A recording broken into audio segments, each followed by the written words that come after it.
PM Modi की रणनीति के आगे विपक्ष की दाल नहीं गल रही। पीएम मोदी के खिलाफ विपक्ष का हर दांव पेच फेल होता जा रहा है।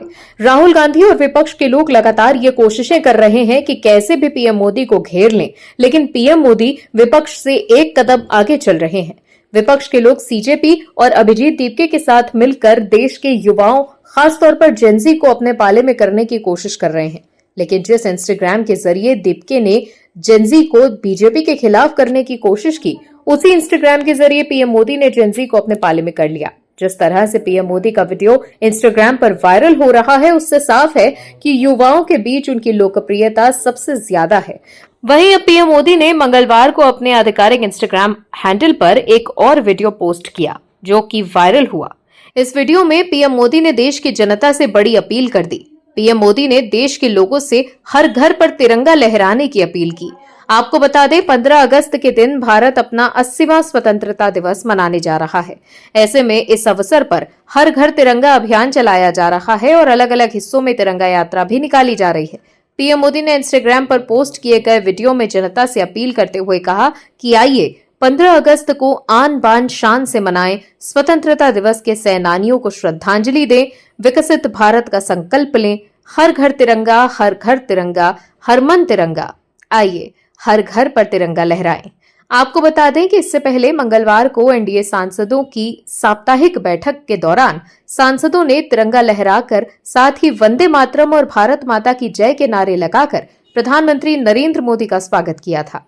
वहीं हर घर तिरंगा अभियान की शुरुआत साल 2022 में आजादी का अमृत महोत्सव के तहत की गई थी। ये अब एक सालाना परंपरा बन चुकी है, जिसमें देश के करोड़ों नागरिक स्वेच्छा से राष्ट्रीय ध्वज फहराते हैं। दर्शकों, विपक्ष के लोग जो भी कहें, लेकिन आप दर्शक भी पीएम के साथ हैं तो कमेंट में यस और गुड मोदी जरूर लिखिए, ताकि विपक्ष को साफ संदेश जाए कि देश के लोग पीएम के साथ खड़े हैं।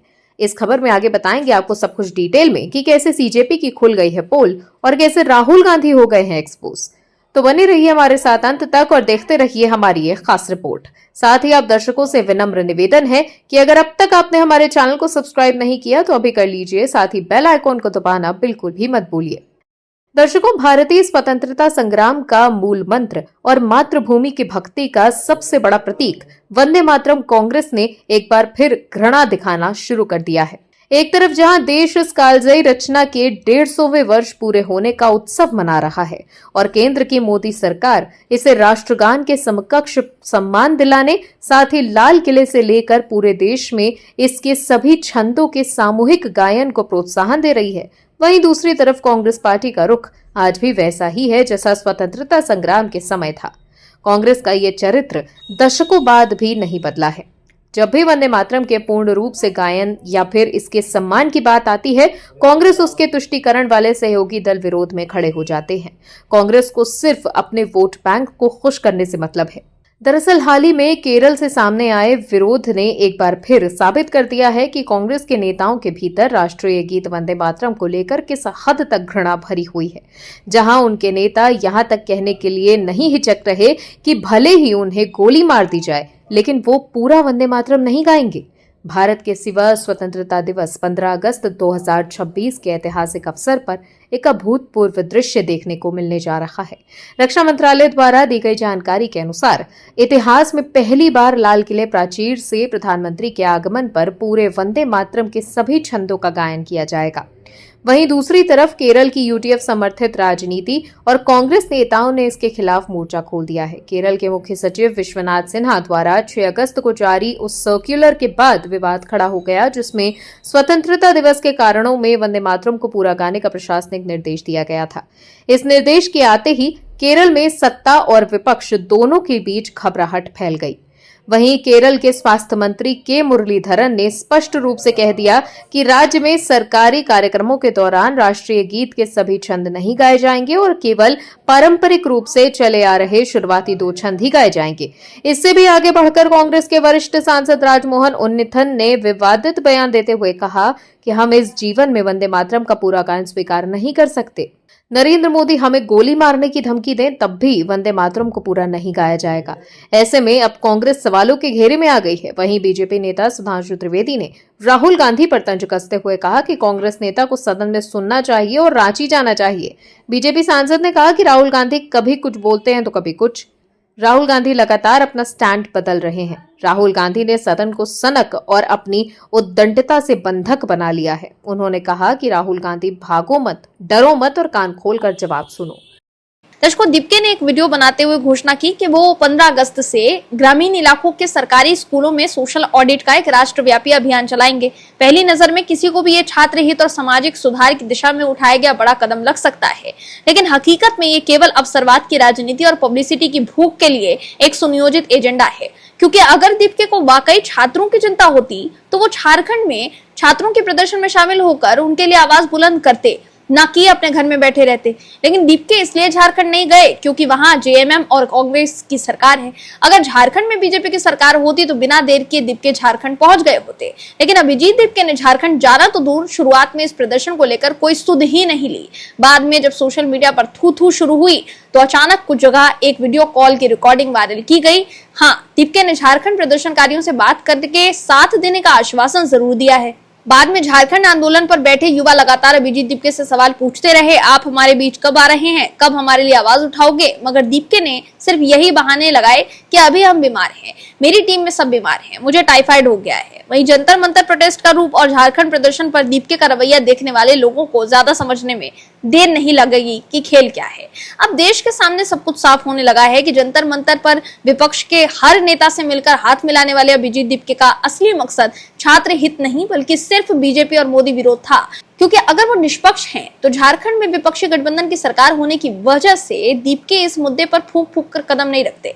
दीपके को पता था कि अगर वो झारखंड चले जाएंगे तो एक एक करके उनके एजेंडे को नुकसान होगा। दूसरा ये कि उन्हें वामपंथी इकोसिस्टम से जो माइलेज जंतर मंतर पर मिला था वो नहीं मिलता। वहीं अब झारखंड में हो रहे छात्र आंदोलन से दूरी बनाने की वजह से सीजेपी जो बेनकाब हुई है और जिस तरह से दीपके की साख गिरती जा रही है, उसे बचाने के लिए दीपके ने 15 अगस्त स्वतंत्रता दिवस का मौका चुना है। दीपके ग्रामीणों और अभिभावकों से कह रहे हैं कि वो स्कूलों में जाएं, वीडियो बनाएं और सीजेपी के लिंक पर फॉर्म भरकर भेजें। यानी सारी मेहनत ग्रामीण क्षेत्रों में रहने वाले लोग करें और सोशल मीडिया पर एक बार फिर से क्रांति का क्रेडिट सीजेपी का आईटी सेल ले जाए। लेकिन झारखंड में छात्रों पर जो लाठीचार्ज हुआ है उस पर दीपके क्यों चुप है और क्यों झारखंड नहीं जा रहे हैं, ये बड़ा सवाल है। लेकिन झारखंड में पुलिस की कार्यवाही के खिलाफ बीजेपी सड़क पर उतरकर छात्रों की लड़ाई लड़ रही है। दरअसल रांची में विधानसभा घेराव के दौरान छात्रों पर लाठीचार्ज के विरोध में मंगलवार को झारखंड बंद की घोषणा की गई। वहीं बीजेपी प्रदेश अध्यक्ष आदित्य साहू ने नेता प्रतिपक्ष बाबूलाल मरांडी के साथ प्रदेश कार्यालय में ये ऐलान किया। वहीं एबीवीपी के सदस्यों ने पुरानी विधानसभा के पास प्रदर्शन किया। वहीं प्रशासन ने कुछ छात्रों को जबरन बस के अंदर भेजा, जबकि कुछ छात्र इसका विरोध करते नजर आए। मौके पर स्थिति तनावपूर्ण बनी हुई है। इस दौरान प्रदर्शनकारियों ने छात्र बसों को आगे बढ़ने से रोक दिया। दर्शकों, झारखंड की राजधानी रांची ने सोमवार को जिस तरह का छात्र आंदोलन देखा वो राज्य के 26 वर्षों में इतिहास में शायद पहली बार था। राज्य के अलग अलग हिस्सों से जुटे हजारों छात्र जब विधानसभा मार्च के लिए निकले तो हर दूसरे तीसरे हाथ में तिरंगा नजर आया। वहीं छात्र देवेंद्र नाथ महतो की तबीयत बिगड़ने के बाद उन्हें अस्पताल में भर्ती कराया गया। प्रदर्शन के दौरान उनके साथ पुलिस की ओर से कथित तौर पर धक्का मुक्की की गई थी और उनके समर्थकों पर लाठीचार्ज भी किया गया था। लेकिन फिर दीपके झारखंड जाने के नाम पर भाग रहे हैं।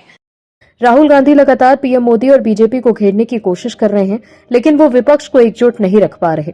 उल्टा विपक्षी दल पीएम मोदी की तरफ होते जा रहे हैं, जिससे ये सवाल उठने लगा है कि क्या राहुल गांधी विपक्ष के नेता की जिम्मेदारी भी ठीक से निभाने में कामयाब नहीं है। कांग्रेस के लोग राहुल गांधी को जननायक कहते हैं, लेकिन ये कैसे जननायक हैं जिनकी बात कांग्रेस और विपक्ष के लोग ही नहीं सुनते। जिसके बाद तिलमिलाए राहुल गांधी खेमे के नेता पार्टी के ही वरिष्ठ नेता को नसीहत दे रहे हैं। दरअसल हाल ही में कांग्रेस सांसद शशि थरूर ने कांग्रेस के विरोध प्रदर्शन का जिक्र किया था। इसमें उन्होंने कहा था कि दिलचस्प बात यह है कि सीजेपी ने जिन मुद्दों को उठाया उन्हें मेरी पार्टी और राहुल गांधी ने छात्रों की गूंज के जरिए उठाया था, लेकिन हमें ये देखना होगा कि उन्हें उतनी सफलता क्यों नहीं मिली। हमें लोगों की नब्ज को समझने की जरूरत है। इसको लेकर कांग्रेस पार्टी के सीनियर नेता केसी वेणुगोपाल ने एक वार्निंग जारी की। वहीं इस चेतावनी को शशि थरूर के बयान से जोड़कर देखा जा रहा है। केसी वेणुगोपाल ने कहा है कि छात्रों के मुद्दों पर राहुल गांधी के विरोध प्रदर्शनों में असली जेनजी ने हिस्सा लिया था, इसीलिए कांग्रेस के नेताओं को इस तरह की टिप्पणी करने से पहले सावधान रहना चाहिए। थरूर ने इस प्रदर्शन की तुलना सीजेपी के प्रोटेस्ट से की थी।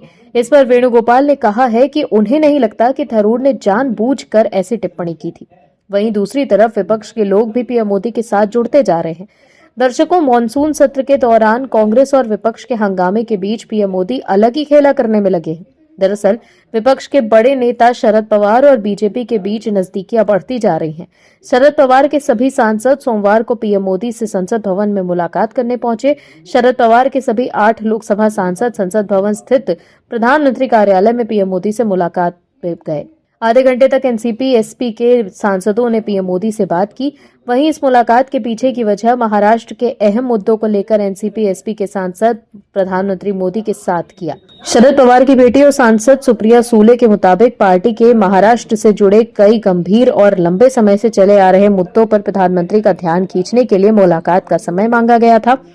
संसद की कार्यवाही लगातार बाधित होने के कारण सांसदों ने अब सीधे प्रधानमंत्री से मिलकर राज्य की समस्याएं रखने का फैसला लिया है।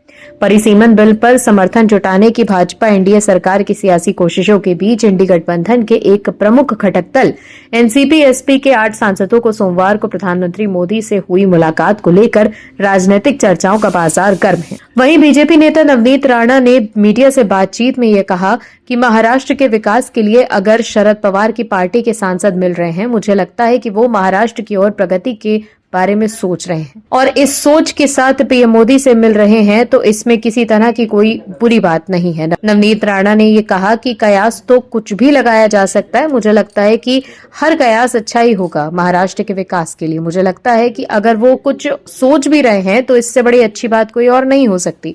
वहीं शरद पवार के बाद उद्धव ठाकरे भी पीएम मोदी की तरफ बढ़ते नजर आ रहे हैं। दरअसल उद्धव ठाकरे की पार्टी शिवसेना यूबीटी ने foreign contribution regulation amendment bill 2026 को लेकर मोदी सरकार को बहुत बड़ा संदेश दिया। उद्धव की पार्टी ने कहा है कि सरकार एक बार हमें ड्राफ्ट दिखाए, हम उस पर चर्चा करेंगे और अगर सब कुछ ठीक रहता है तो हम उसका समर्थन करने से परहेज नहीं करेंगे। शिवसेना यूबीटी ने यह भी कहा कि सरकार से हम ज्यादा देशभक्त हैं। दरअसल न्यूज एजेंसी पीटीआई को दिए गए एक इंटरव्यू में शिवसेना यूबीटी के प्रवक्ता आनंद दुबे ने कहा कि एफसीआरए एक्ट नया नहीं है। 1976 में इंदिरा गांधी ये लेकर आई थी, लेकिन बाद में संशोधन होते रहे। जो संशोधन बिल सरकार लेकर आ रही है, जिसके बारे में सुन रहे हैं, अभी तक इसका ड्राफ्ट नहीं मिला है। आपको बता दें कि मोदी सरकार बुधवार को फॉरेन कंट्रीब्यूशन रेगुलेशन संशोधन बिल 2026 संसद में पेश कर सकती है।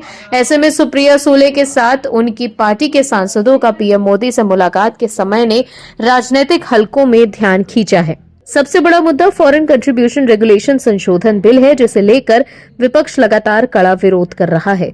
वहीं सरकार डीएमके और एनसीपी एसपी को इस मुद्दे पर मनाने के मूड में है, तो वहीं उद्धव ठाकरे की शिवसेना यूबीटी खुद इस बिल पर सरकार का साथ देने की बात कर रही है। वहीं एफसीआरए संशोधन विधेयक के अलावा मानसून सत्र के अंतिम दौर में परिसीमन का मुद्दा एक बार फिर देश की राजनीति के केंद्र में आ गया है। मोदी सरकार शरद पवार के अलावा एमके स्टालिन की डीएमके सहित कई छोटे दलों से बात कर रही है। मोदी सरकार ने परिसीमन को केवल सदन की संख्या का सवाल न रहने देकर उसे व्यापक राजनीतिक बातचीत का केंद्र बना दिया है। शरद पवार गुट के साथ बातचीत और डीएमके की चिंताओं को साधने की कोशिश इसी बड़े समीकरण के संकेत हैं। अगर बीजेपी इस गणित को साध लेती है तो राहुल गांधी और विपक्ष के लिए चुनौती केवल एक विधेयक का विरोध करना नहीं होगी, बल्कि बदलते राजनीतिक और चुनावी समीकरण का जवाब देना भी होगा। ऐसे में अब देखना होगा कि इस सियासी खेल का अंत क्या होता है। दर्शकों, राहुल गांधी ने एक्स पर पोस्ट कर लिखा कि न प्रधानमंत्री मोदी न गृह मंत्री अमित शाह में हिम्मत है कि वो संसद में आकर हमारे छात्रों पर हुई बर्बरता पर जवाब दें। भारत के छात्रों के लिए ये एक साफ संदेश है, उन्हें नहीं लगता कि आप पर हुई हिंसा उनकी किसी टिप्पणी के भी लायक है। लेकिन अब क्यों राहुल गांधी पीछे हट रहे हैं, इसको लेकर सवाल उठ रहा है। दरअसल पिछले महीने 20 जून को संसद मार्च के दौरान छात्रों पर दिल्ली पुलिस के लाठीचार्ज को लेकर कांग्रेस सांसद राहुल गांधी लगातार गृह मंत्री अमित शाह से जवाब मांग रहे हैं। उनका कहना है कि छात्रों पर लाठीचार्ज, पैलेट गन चलाने की इजाजत किसने दी? गृह मंत्री अमित शाह को संसद में ये बताना चाहिए। इस बीच एनडीए सरकार ने कहा कि गृह मंत्री सदन में जवाब देने के लिए तैयार हैं, लेकिन राहुल गांधी अभी भाग रहे हैं। विपक्ष ने इस मुद्दे पर कांग्रेस को घेरना शुरू कर दिया है और पार्टी ने इसकी तैयारी भी कर ली है। वहीं मंगलवार को जैसे ही लोकसभा की कार्यवाही शुरू हुई, विपक्ष ने हंगामा किया। इसके बाद स्पीकर ओम बिरला ने विपक्ष को नसीहत दी, कहा कि देश देख रहा है। इसके बाद 2 बजे तक सदन की कार्यवाही स्थगित कर दी गई। वहीं इससे पहले एक तरफ एनडीए के सांसदों ने संसद मार्च निकाला। सांसदों के हाथों में अलग अलग पोस्टर्स थे, राहुल गांधी जवाब दो जवाब दो। राहुल गांधी शर्म करो के नारे लगाए गए। विपक्ष ने संसद परिसर में प्रदर्शन किया। इस दौरान अमित शाह जवाब दो, चंदा किसने लूटा है जैसे नारे भी लगे। एक समय ऐसा आया जब संसद परिसर में एनडीए और विपक्ष के सांसद आमने सामने आ गए और जमकर नारेबाजी की गई। इसके बाद कांग्रेस नेता प्रियंका गांधी ने कहा कि मैंने पहली बार देखा है सरकार के सांसदों को प्रदर्शन करते हुए, इतना तो हमने इन्हें मजबूर कर ही दिया है, अब ये सदन में आए और जवाब दें।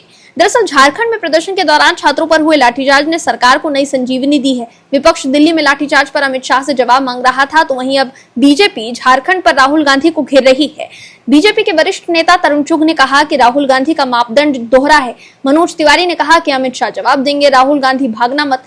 झारखंड में हेमंत सोरेन के नेतृत्व वाली कांग्रेस, जेएमएम और लेफ्ट गठबंधन की सरकार है। सोमवार को राहुल गांधी ने लाठीचार्ज की आलोचना की। हालांकि बीजेपी इसे बड़ा मुद्दा बनाने की मूड में है। वहीं संसद के मानसून सत्र के बीच मंगलवार को एनडीए की मंगल मिलान बैठक हुई। पीएम मोदी इस बैठक में शामिल हुए और इस दौरान पीएम मोदी, गृह मंत्री अमित शाह ने एनडीए के सांसदों के साथ तिरंगा लहराया।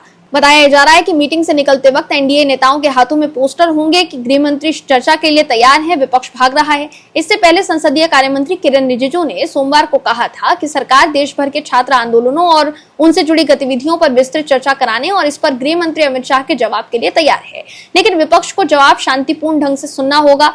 उन्होंने कहा सरकार की ओर से विपक्ष को स्पष्ट रूप से पेशकश की गई है कि वो छात्र आंदोलनों और उनसे संबंधित गतिविधियों पर विस्तृत चर्चा के लिए तैयार है। ऐसे में सवाल यह है कि प्रेस कॉन्फ्रेंस कर एक्स पर पोस्ट कर राहुल गांधी जो ये आरोप लगा रहे थे कि गृह मंत्री अमित शाह सदन में आने से भाग रहे हैं, वो अब एक्सपोज हो गए हैं कि अब जब अमित शाह के सदन में आकर जवाब देने का ऐलान सरकार कर रही है, तब राहुल गांधी और विपक्ष के लोग भाग क्यों रहे हैं। वहीं बीजेपी नेता सुधांशु त्रिवेदी ने संसद में जारी विपक्ष के हंगामे पर राहुल गांधी पर बड़ा हमला बोला है। उन्होंने कहा कि राहुल गांधी की हमेशा से आदत रही है कि वो सदन में जवाब नहीं सुनना चाहते। उन्होंने कहा कि गृह मंत्री अमित शाह हर विषय पर जवाब देने के लिए तैयार हैं, लेकिन कांग्रेस इससे भाग रही है।